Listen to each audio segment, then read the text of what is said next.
ويقول صلى الله عليه وسلم: إن الله لا ينتزع العلم انتزاعا، وإنما يقبضه بقبض العلماء، حتى إذا لم يبق عالم اتخذ الناس رؤوسا جهالا فسئلوا فأفتوا بغير علم فضلوا وأضلوا. Assalamu alaikum wa rahmatullahi wa barakatuh. Pali funso apa limene likugamba kuti kwa mwamuna yemwe akukayikira zakuti ana amene akubereka ndi mkaziyu si ake iyayi, chifukwa akumukayikira mkazi wakeyu muzochitika zake, ndipo akayang'ana ana akewo akumaona kuti sakufanana ndi iyeyu komanso sakufanana ndi mkaziyu. Kodi mwamuna amene yuyuyu ndi zotheka kuti apite akapangitse DNA test ndi cholinga choti azindikire za chilungamo chenicheni whether anawo ndi ake kapena si ake? Tikabwera pa malamulo a Chisilamu timanena kuti Allah subhanahu wa ta'ala adatipatsa ndondomeko yoyenera kuti tiyitsate, ndipo mtumiki wa Allah sallallahu alayhi wa alihi wasallam adatiphunzitsanso ndondomeko kuchokera muzimene Allah subhanahu wa ta'ala wazifotokoza. Iye anatambasula ndithu momveka bwino. Chifukwa chani? Al-Islamu kamula, Chisilamu ndi chokwanira. Mtumiki wa Allah sallallahu alayhi wa alihi wasallam adamubwereraponso munthu mu nthawi yake yemwe ankadandaulanso zomwezi.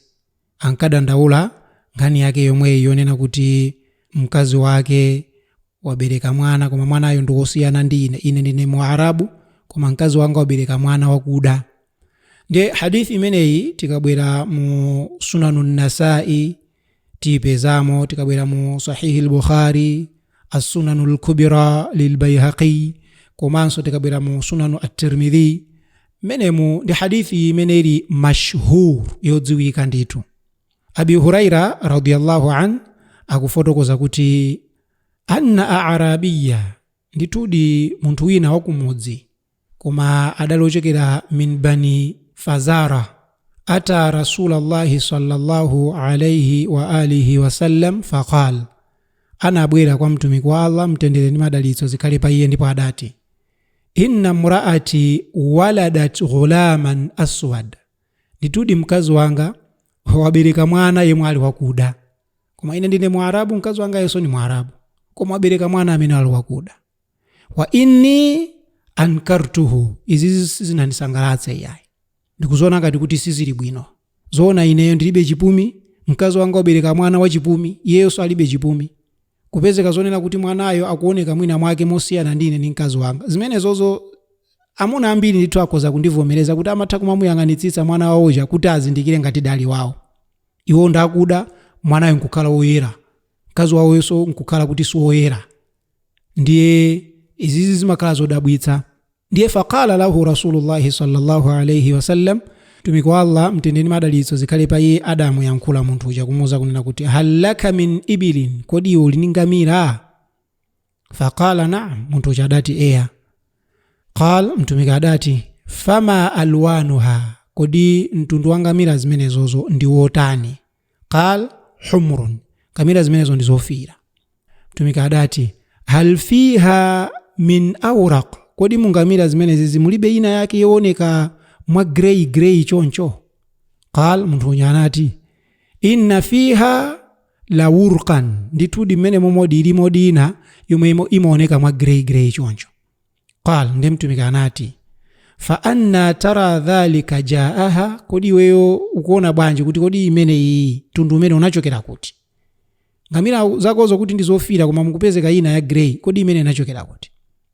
Munthu uja adati ya Rasulallah, ewe mtumiki wa Allah, irqun nazaaha, zikoza kutheka kuti grey akuchokera kwa azigogo ake ya ngamirazo. Zinalipo zina zake zimene zidali za grey, nde nkutheka kuti ya grey yachokera kwa azigogoko. Ndiye mtumiki anati walaalla hadha irqun nazaahu, pachifukwaso chimenechi mwana wakoyo amene ukumunena kuti ndi wakudayo nayenso watenga kudako kuchokera kwa azigogo ake.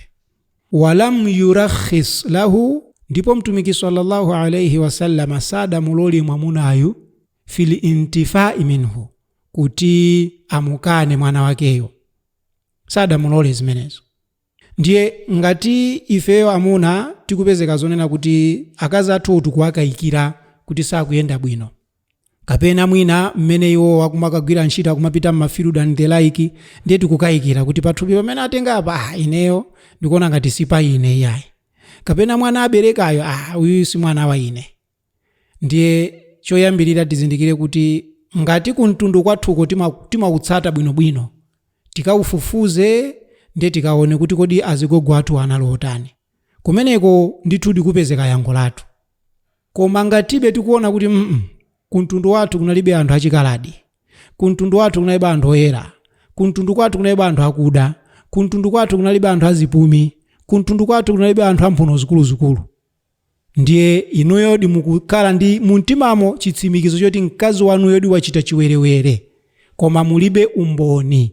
Ndiye Allah subhanahu wa ta'ala ndiye ndi wogamula kuposa wina aliyense. Anapereka chigamulo tikayang'ana mu sura An-Nur yomwe ili sura 24 kuyambira pa aya 6 mpaka na pa aya 10.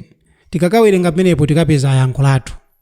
Allah subhanahu wa ta'ala akufotokoza kunena kuti walladhina yarmuna azwajahum, anthu awo amene amawapanga accuse azikazi yawo kunena kuti achita chiwerewere, walam yakun lahum shuhada, ndipo iwo alibe mboni, sangapereke evidence.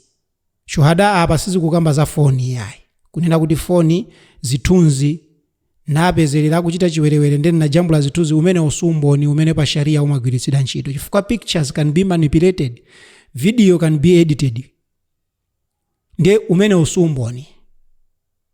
Koma mboni apapa zichokere mwa anthu ndithu amene ali amuna okhulupirika odalirika pakati pathu.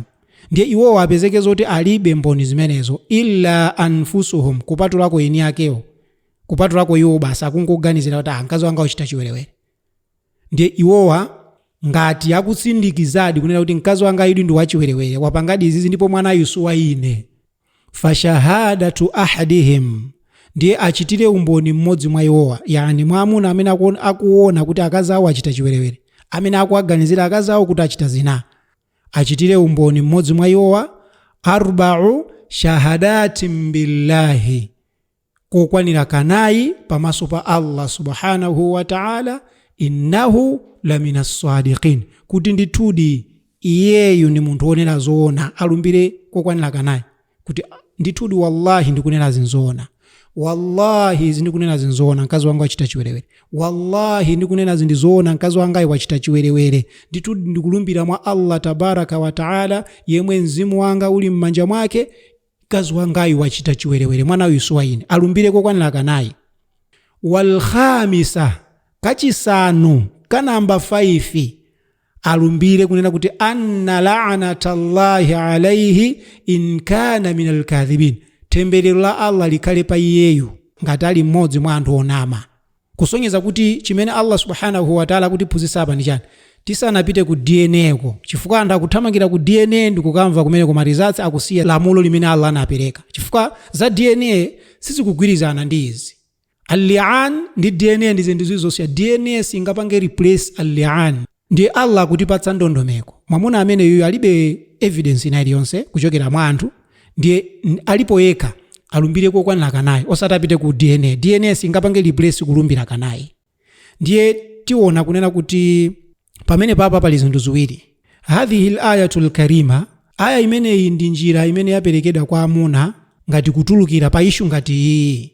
Idha qadhafa ahaduhum zawjatahu wa ta'assara alayhi iqamatul bayyina, pamene iyeyu akumuganizira kuti mkazi wake wachita chinthu chimene chili chosakhala bwino koma alibe umboni woonekeratu poyera, alibe umboni, ndiye akuyeneka kuchita chani, ayula'inaha, akuyeneka kuti amupangire li'ani mkaziyo, ndiye apange zimenezo zokwanira kangati kafolo, ndipo kachi 5 azitemberere kama amara Allahu azza wa jalla, ngati mmene Allah subhanahu wa ta'ala walamulira. Ndipo izizi apange wa huwa an yuhdhiraha ila al-imam, amutenge mkazi kupita naye kwa imam kandi sheikh amene alodalilika mugulumo, fayadda'i alaiha bima ramaha bihi, ndipo ayankhule zimene akumpangira accusing mkazi kwauza sheyo ndi kwafotokozera mwakuti fayuhallifuhu alhakim 4 shahadatin billahi fi muqabalati 4 shuhada, ndiye alumbire iyeyu pamaso pa Allah subhanahu wa ta'ala kulumbira kwake kuja, ndipo pameneponso pakhale mboni folo zimene zitachitire umboni mukulumbira kwa iyeyo. Innahu la minas sadiqin, ngati alidi munthu onena zoona, ai fi ma ramaha bihi minaz zina, muzimene akumupanga nazo chani accusing mkaziyo kumbali ya chani ya chiwerewere. Wal khamisatu anna la'natallahi alayhi in kana minal kadhibin, ndipo kachisanu azipemphereka temberero la Allah subhanahu wa ta'ala ngatidi ali mugulotani la anthu onama. Fa idha qala dhalik, ndipo mwamuna ameneyo akayankhula zimenezi, banat minhu binafsi hadha al-li'an, basi ndekuti banja pameneponso silimakhalapo yani. Wa harumat alayhi abada, kaza amene amakhala haramu kwa hiyo mpaka nakalekale banja silimakhalapo. So lero lino zikumapezeka kunena kuti mwamuna akumukayikira mkazi wake, kenako basi akupita ku DNA, akapita ku DNA kuja ndikapeza zoti marizasi sali choncho akuti akubwerera naso, pamene popo palibepo za Chisilamu. Chifukwa chani li'ani yo sinachitike, for li'ani is more serious than za DNA zo. Lamulo la Allah lili more serious than za DNA. So ngati mkazi uja wapezeka kunena kuti wakana wala yadra'u anha al'adhaba illa an tula'in, chilango sichiperekedwa pa iyeyo ngati nayenso angapange li'an, ndiye fatashhada 4 shahadatin billahi innahu la minal kadhibin, ndipo iyeyu alumbire pamaso pa Allah kokwanira kanayi ngati mwamuna ali wabodza. Muona kunena kuti kumapetoko wal khamisa anna ghadhaba Allahi alaiha in kana minas sadiqin, kachisanuko mkazi yonso naye alumbire kunena kuti mkwiyo wa Allah ukhale pa iye ngati mwamuna ayo akunena zona. Kusonyeza kuti apapa sinkhani ya DNA kuti abasi mwaona ete aliyense apa akumpanga accusing zake. Mwamuna akunena kuti mkazi wangu achita chiwerewere, mkazi akukana kuti amuna anga akunena zabodza. Allah subhanahu wa ta'ala wapereka solution yake ndi al-li'an. Ndiye mukaona kunena kuti mkazi uja tsopano wachita umboni kuti amuna anga akutani akunama, ndiye muona kuti fakhassaha bil ghadhab, Allah subhanahu wa ta'ala kumpatula kuti mkazi alandire al ghadhab pamene mwamuna uja alandire la'an temberero, pamene mkazi akupatsidwa ghadhab mkwiyo wa Allah subhanahu wa ta'ala, kama anna al-ghaliba anna ar-rajul la fadihata ahlihi wa ramyaha bizina illa wa huwa sadiqun ma'dhur. Mwamuna sangangofika po mwamuna mizira mkazi wake kuti wachita chiwerewere, kupatula kuti mwamuna ayo ni munthu onenadi zoona, komanso akukayikiradi kuti mkazi wake ayo sanachite zinthu zolongosoka malingana ndi mmene waonera. Wa hiya ta'lam sidqahu fi ma ramaha bihi, ndipo yeye akudziwa za chilungamo chake muzimene akumpangira nazo chani accusing mkaziyo. Walihadha kanat al-khamisatu fi haqqiha anna ghadhaba Allahi alaiha, pachifukwa chimenechi malingana ndi right yake ya mwamunayo mkaziyo akuyeneka kupatsidwa ghadhab, akuyeneka kupatsidwa mkwiyo wa Allah subhanahu wa ta'ala. Chifukwa chani wal maghdhub alayhi, mkwiyo umakhala pa uyo huwa alladhi ya'lamu al-haqqa, yemwe amadziwa chilungamo chake chenicheni, thumma yahidu anhu, koma yeye ndikumachita ndikumachizembazemba. Allah subhanahu wa ta'ala kutipatsa pamene popo njira. Ndiye wina lero lino akabwere kunena kuti ayayi musapange za li'anizo, tazisiyeni ni zachikale, ndiye mukatenge za DNA. Ku DNA ko mupite after mutapanga kaili li'ani, mukapanga pamenepo ndiye mupite ku DNA ko, mwamuna ayalumbire kokanira kanayi, ndipo kachisanu kazitemberereka, then mkazi yonso ngati akuona kuti mwamuna akunama alumbireso kanayi, then kachisanuko anene kuti temberero la Allah libwere pa ine. Mukapanga zimenezo ndiye muzipita bwino kumeneko. Chikakazi ukachilungamocho ndiye kuti solution ichokeraso ku al-li'ani kucha, kuti mwamuna ndo abodza. So what is the way forward? Basi ndi divorce pamenepo. Sharia stingaisiye pachifukwa cha maganizo a anthu ena. Sharia stingaisiye pachifukwa cha ena ake amene akuona ngati kuti DNA ndi yabwino chifukwa ndi imene ngabwerese marizatsi kupatula ku al-li'an. Allah sada siye china chilichonse mu Qur'ani. Allah subhanahu wa ta'ala sada iwale kalikonse, ndipo za DNA adazidziwa kale asadatilenge ife, asadatilenge dziko lapansi. Iyeyo ndi alim, ndi wozindikira kwambiri. Ndiye tisampatse Allah umbuli kuti DNA sadayike mu Qur'ani mu chifukwa chani. Subhanakallahumma wa bihamdik, ashhadu an la ilaha illa anta astaghfiruka wa atubu ilaik. wassalamu alaikum warahmatullahi wabarakatuh.